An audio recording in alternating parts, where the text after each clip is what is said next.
Hi everyone, welcome back to ESG Decoded. Today I'm welcoming two fabulous professionals from a very interesting company called Aura, which you will soon hear about. First, I'd like to introduce Ling-Ling Ni. Ling-Ling is Deputy General Counsel, Chief Compliance and ESG Officer, and Head of Government Affairs at Aura, which is a leading provider of proactive, all-in-one digital safety solutions for consumers. Also joining Ling-Ling is Hilary Donnell. Hilary leads Aura's corporate social responsibility, CSR, and public affairs efforts. I'm so excited to have both of you. What incredible perspective it's a startup company, but very fast growing one. And really happy to welcome both of you to the podcast. Thank you. Thanks for having us. Absolutely. So we're going to start with just a little bit of what Aura is, right? So I briefly said it's an all-in-one digital safety solution for consumers. What does that mean, and what are you guys trying to build? So Aura is a one-stop shop for all of your family's online safety needs. So we proactively protect your identity, your finances, your personal information, your online accounts, your passwords, and a number of other things in one easy-to-use app. And you guys are a startup, right? So we're talking about ESG at a startup. Most of our guests are, from large corporations, a lot of very big businesses. You guys have a different perspective as a startup. How do you think about ESG in the startup context? Well, I think that we are probably well positioned to have a focus on ESG because we are a mature startup. When you think about startup companies, you can think about them sort of on a spectrum. At the very beginning, you've got someone working in their garage trying to build a company, all the way to a company that's just on the precipice of making sort of a public sort of offering. And so I don't want to discourage startups on the earlier stages of their development from continuing to focus on the growth of their company and feeling that they're not doing the right thing by not having an ESG program. I think resources are always going to be a challenge, and it might not be the right time in the growth of your company to prioritize this, but certainly something I think you want to plan for eventually. But again, like I said earlier, we are more of a mature startup. Having said that, though, our journey has been a little different from the journey of a more established company. I'd say that the primary ESG frameworks that exist today are really to assess much more mature, typically public companies that have a very large employee base, that have extensive physical operations, a very large supply chain, and a really formal governance structure. So there are some ESG frameworks that are for more sort of venture-backed companies, but the leading frameworks are really for those larger entities. So our approach had to really sort of take that in mind, that we're not there yet. So the methodology is going to look a little bit different in terms of how we're going to go about creating this program and implementing it and integrating it into sort of the various levels of the business. And there are significant challenges in doing that, but also significant benefits as well. As a startup company, the myths about startups are somewhat true in the sense that we are a lot more nimble, much more adaptable than sort of these large entities that take a long time to sort of turn things around or make a change. That's on the one hand. And then, sometimes you can characterize startups as maybe being a little bit more chaotic and dysfunctional, which really is just a symptom of the faster speed at which we can work. But one really significant advantage, I think, and I know Hilary can talk more about this, is that you can build your business on sustainability from the outset if you're at a company that does not quite yet have that elaborate, complex corporate structure. So that was one advantage that we did have, because as we were building out the governance structure for this ESG program, there weren't existing networks and systems and internal committees and bodies that we had to unpack and undo to make this work. We just created it from scratch. So I think that was one accelerator, in my opinion, in terms of getting our program sort of up and running. And I think that's been a really nice advantage working in this type of environment. Yeah, you bring up the governance structure. So, like you said, a lot of major companies are kind of reverse engineering this, trying to set it up within an existing system. We have clients that have renamed board committees and, trying to capture a broader scope. How was it to set it up from scratch? And what approach did you take to set it up from scratch? I think we were really fortunate to have board members who are sincerely invested in the value of ESG. And so it was not difficult to get what they call, buy-in and from the top. It was something that was very much already in mind in terms of the future of, what this company should be embracing. So our current governing structure is that we have a nominating and governance committee on our board that oversees our ESG program from that sort of oversight perspective. And we have an executive ESG council made up of our executives in our entity, and we have an ESG task force, which Hilary leads. And that's the task force that essentially is made up of the departments that have a vested interest in ensuring that these ESG metrics and ESG exposures are cared for in the execution of their operations. So that's sort of structurally the way we set up our ESG program. And we continue to work on that and make refinements as we grow. Hilary, do you want to add anything about the committee you lead? Sure. So I think, like Ling-Ling said, doing a massive data collection effort at a startup is a little bit easier in some ways because you're not kind of breaking processes that have already been set.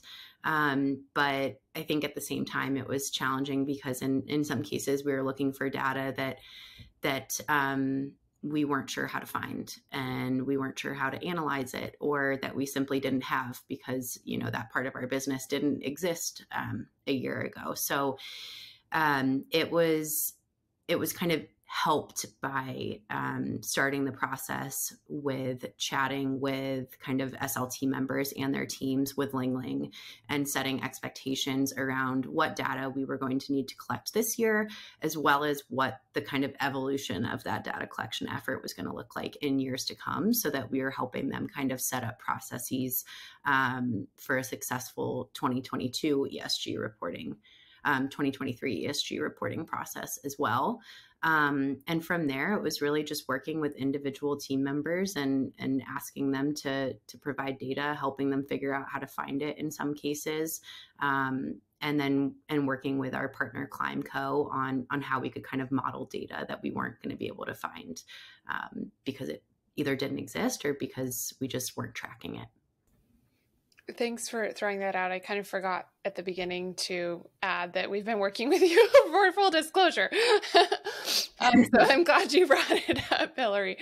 Yeah, I know the teams really enjoyed this. It's you guys really are a very unique company, and I want folks to have a sense of what you do. So maybe we could just briefly stop there on the internal side. And could you tell us a little bit more about what Aura does and what I hear a very strong passion for the safety of the internet? Maybe we could spend a moment on that too before we get back to the nitty-gritty of carbon accounting. Sure. So I think when you think about consumer online safety or digital safety, most of us think about buying an antivirus package, turning on our VPNs, and kind of having these separate solutions that we're used to managing. Aura, which was created by our founder and CEO, Hari Ravichandran, after he experienced identity theft, was created to kind of make that a lot easier. So to help you proactively prevent identity theft and fraud, and protect your family from all of the different types of threats they might face online, instead of doing that in a bunch of different separate kind of solutions.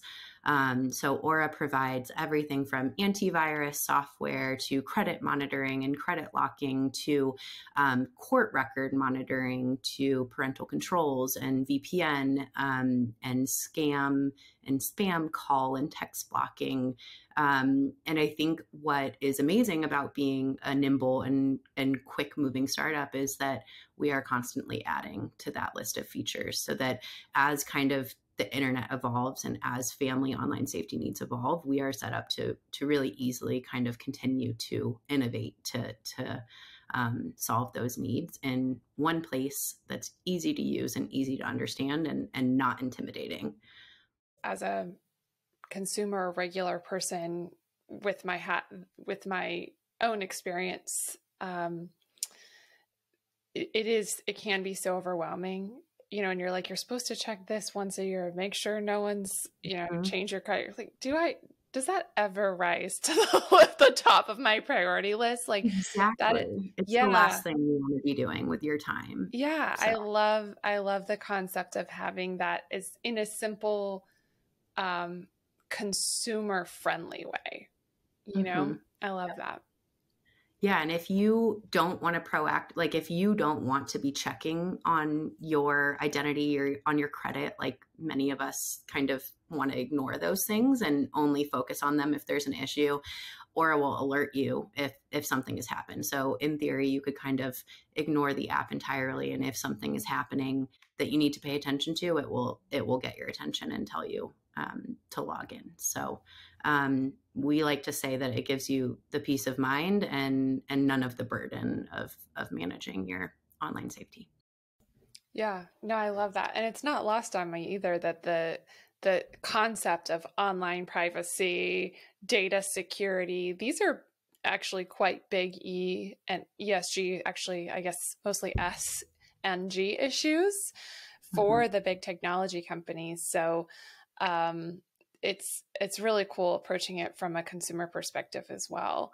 But certainly we know that this is a topic of conversation, I'm sure, at all the large tech corporations. So, so many interesting intersections today with ESG.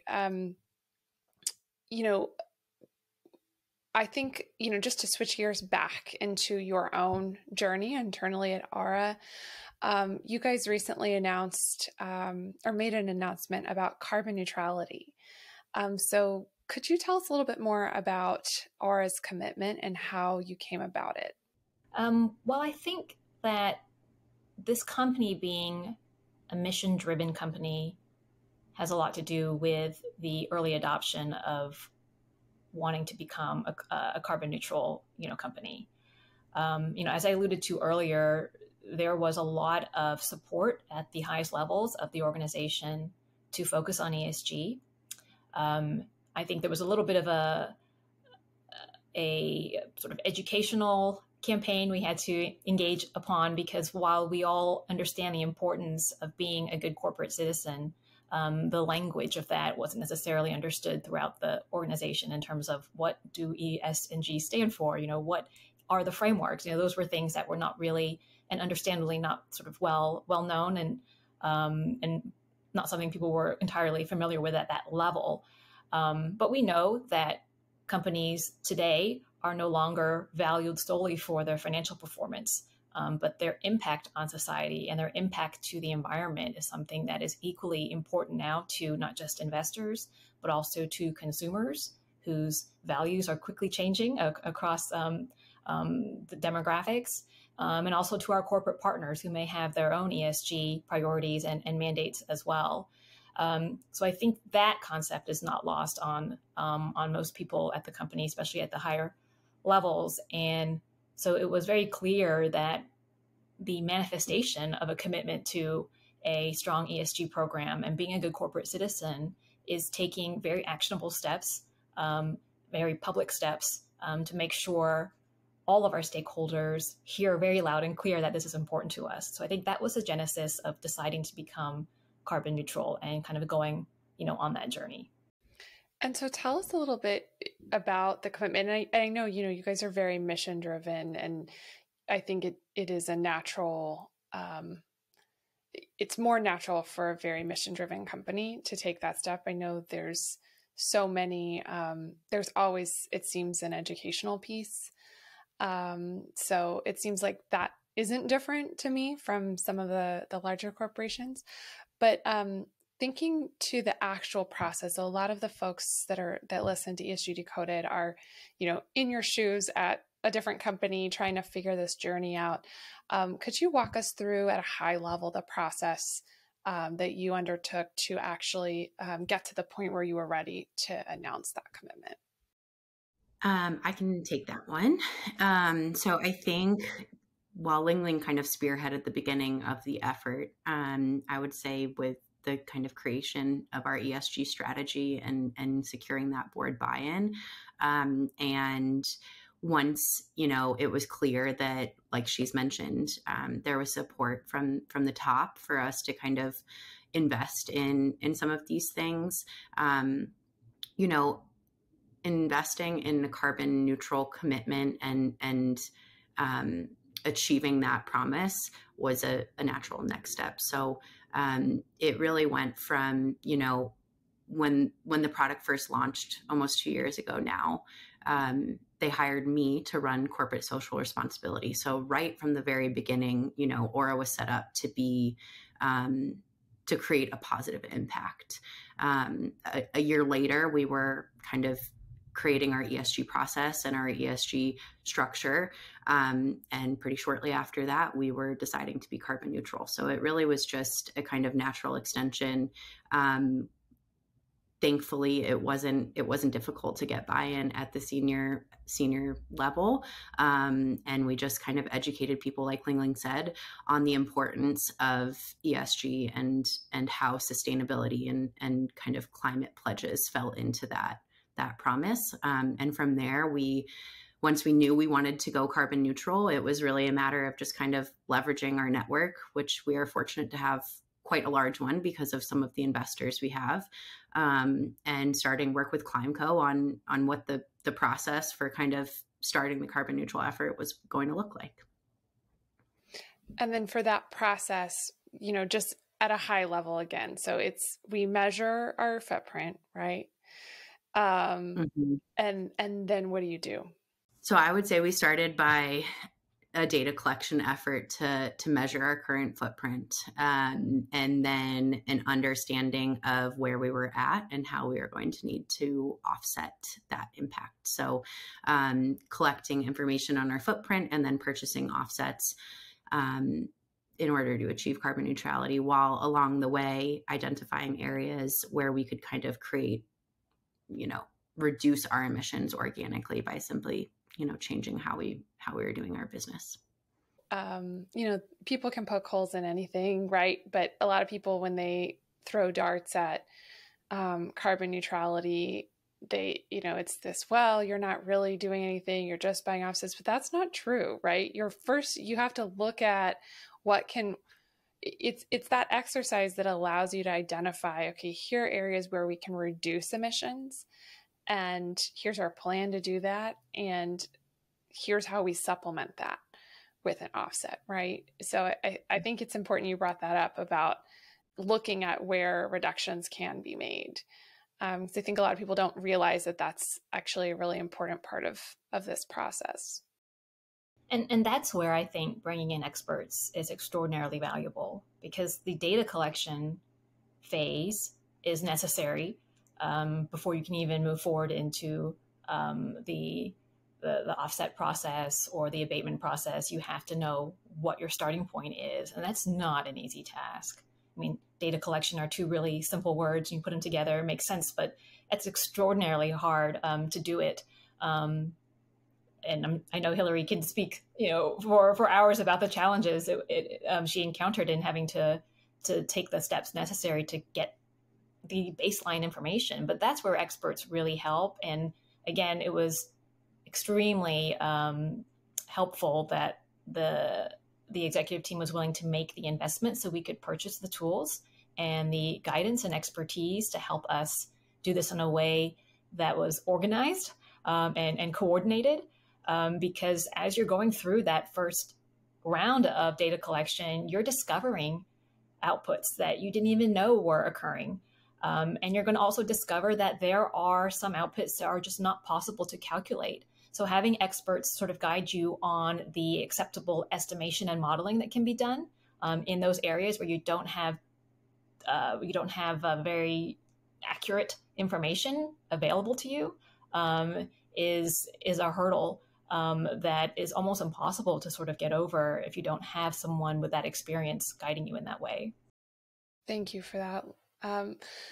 Do y'all have any other thoughts you'd like to share on process, on carbon neutrality and ESG before we switch gears to another topic? I actually wanted to just add one thing. You brought up enterprise cybersecurity and how a lot of the companies that you have on Decoded are focusing on cybersecurity from an enterprise perspective.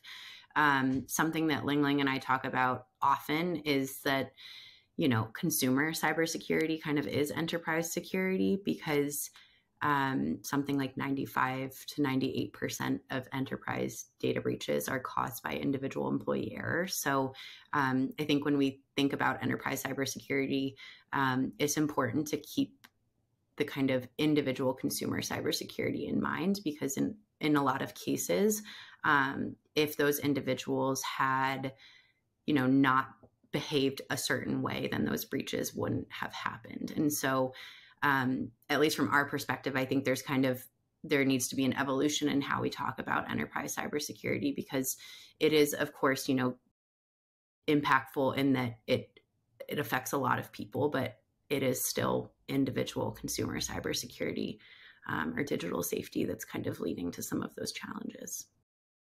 I'm so glad you brought that up, Hilary. That is totally, how do I say this? You just blew my mind.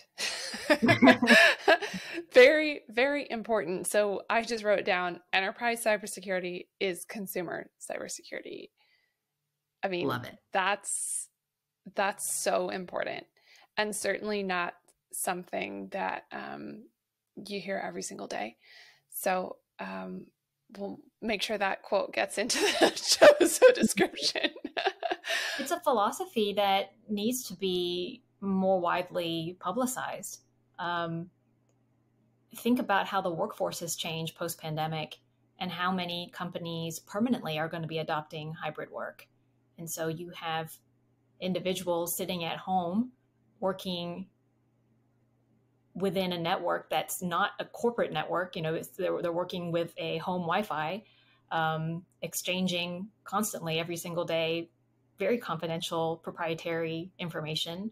And if your risk assessment in terms of your cybersecurity risk profile doesn't include the risk exposures that happen at the individual level, you're missing a really large chunk of a very important part of, you know, securing your corporate systems. Amazing. Thank you so much for bringing that up. Anything else you want to add on that before we switch gears? I'm good now. Okay. Well, no, thank you. Thank you so much for that. I'm very excited to contemplate the title for this episode. Well, so our switch gears here is to talk about careers. This is a topic that is of top of mind for so many people, for so many of our listeners as well, who are often sort of, quote, getting into ESG or trying to make a pivot into a sustainability type role. So, you know, both of you have really fascinating backgrounds, and I'd love to have each of you just take the stage for a moment and tell us about that journey and how you got to this role. Hilary, do you want to start? Sure.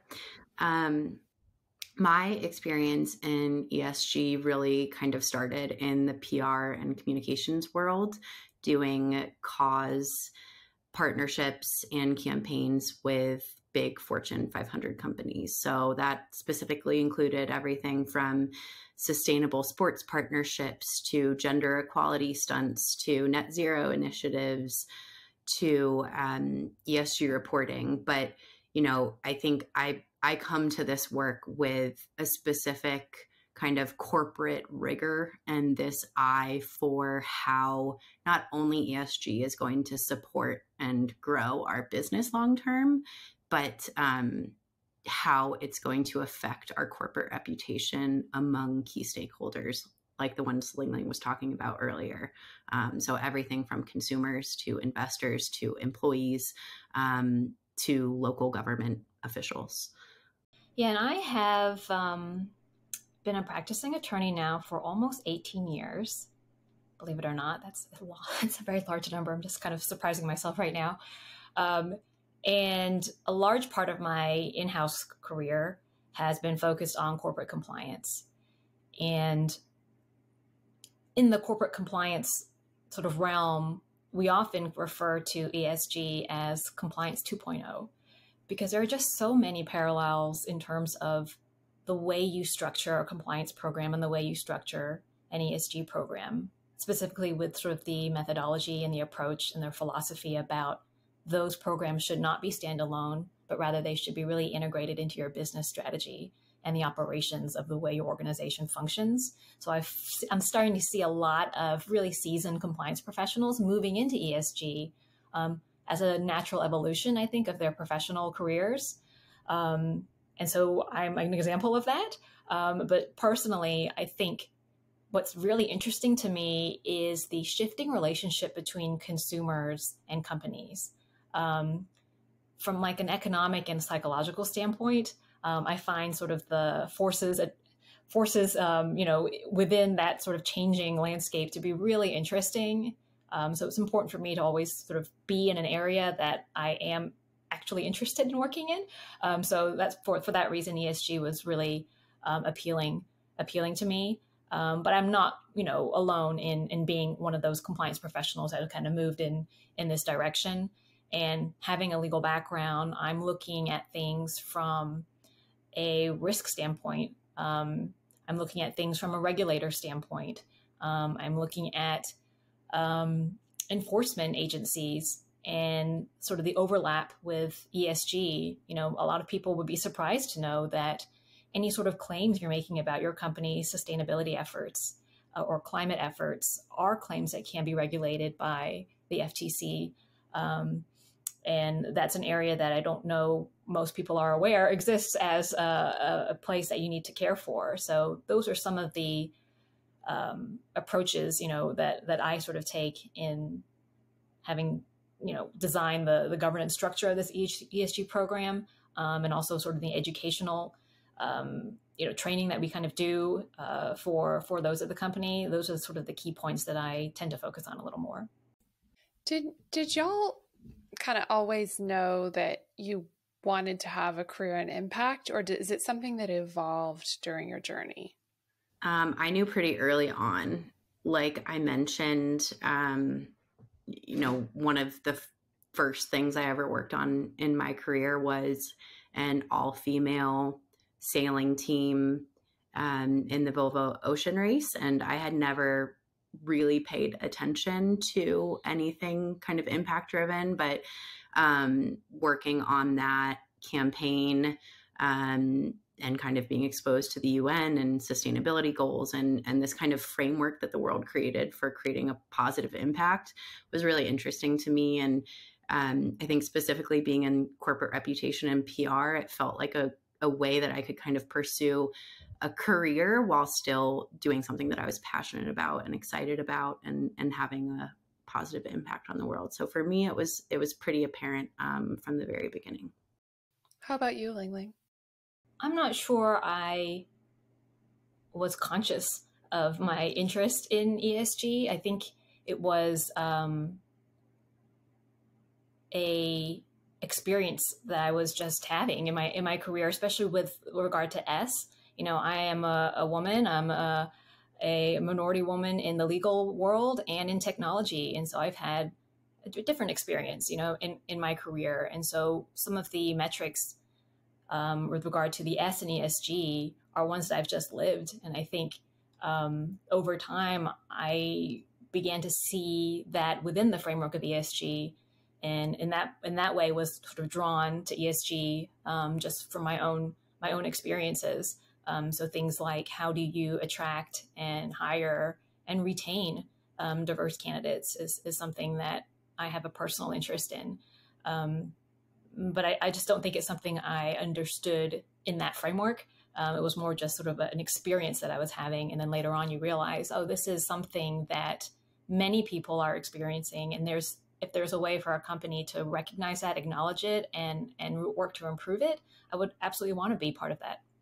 Yeah, that's so interesting. So let's think about, listeners, right? If there are folks listening right now that want to pursue a career in impact, what messages do you have for them?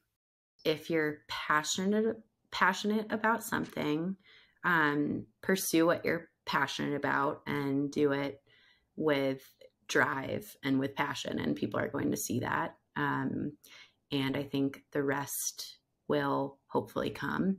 I would also say being your own biggest advocate is really important. I think, Ling-Ling came from a legal background. I came from a communications background. We both kind of found our way to ESG. We work with people in finance, in marketing, in, every single part of the business. And so to me, it doesn't necessarily matter what your kind of area of expertise is, but there's always kind of a path to social impact and to ESG, and advocating for yourself and doing so passionately about the issues that you care about will be noticed, and hopefully give you a pathway to kind of pursue those things from an impact perspective. Yeah, and I would add that if you have an interest in pursuing a specific, area that may or may not be sort of naturally aligned with what you're currently doing, be vocal about your interest, and let people know. Otherwise, you're not going to be able to find those in your organization or outside who can help you, connect you to opportunities. I think people get embarrassed or nervous about maybe shifting gears entirely after spending a long time in a certain area, and uncertain about if this is even something that would make sense for them. And so for that reason, you don't really talk about it, but I think you have to talk about it and make it known so that other people can help you. And you would be very surprised how generous people are with their time, with their network, and connecting you with the steps and the tools that you might need to kind of really go down that journey realistically. So I'd say talk about it, be vocal about it, meet as many people as you can, reach out to people who are in the positions that you would love to have one day, and learn about how they were able to sort of navigate different hurdles, and really rely, I think, on this community of professionals that I think are far more generous than people would originally think. Thank you so much. It's very inspiring. And I think your journeys also, to Hilary's point, it doesn't necessarily matter what functional expertise you have, legal, communications, you name it, accounting, finance. There's a role to play, because this is stuff that touches the entirety of the company and finance. So I think that's a really important point. And also, where you are now, right? I've had people they're like an attorney in a corporation, and they're like, oh, I really want to leave this company because I want to do ESG. And I'm like, stop, no, just start the committee, get on it. You're already there. See if there's interest. There's probably somebody else thinking about it too, if there isn't one yet. Yeah, we were very pleasantly surprised that when the announcement was made about our commitment to becoming a carbon neutral company, we had so many employees at Aura reach out to us directly to express enthusiasm, praise, and an actual interest on their end for how can they help? How can we get involved? So it absolutely is something that's very important to employees. And I think that's a good place to start too, is finding like-minded folks in your organization who might share that as well, and using that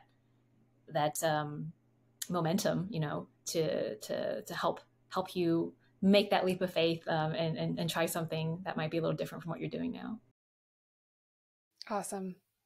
Well, I'm leaving this conversation feeling inspired, feeling excited about consumer cybersecurity as enterprise cybersecurity and vice versa. I think it's just been a fabulous conversation. I'm so grateful to you both for coming on, and we're grateful for your partnership as well. Thank you so much. Thank you for having us. Yeah, thank you.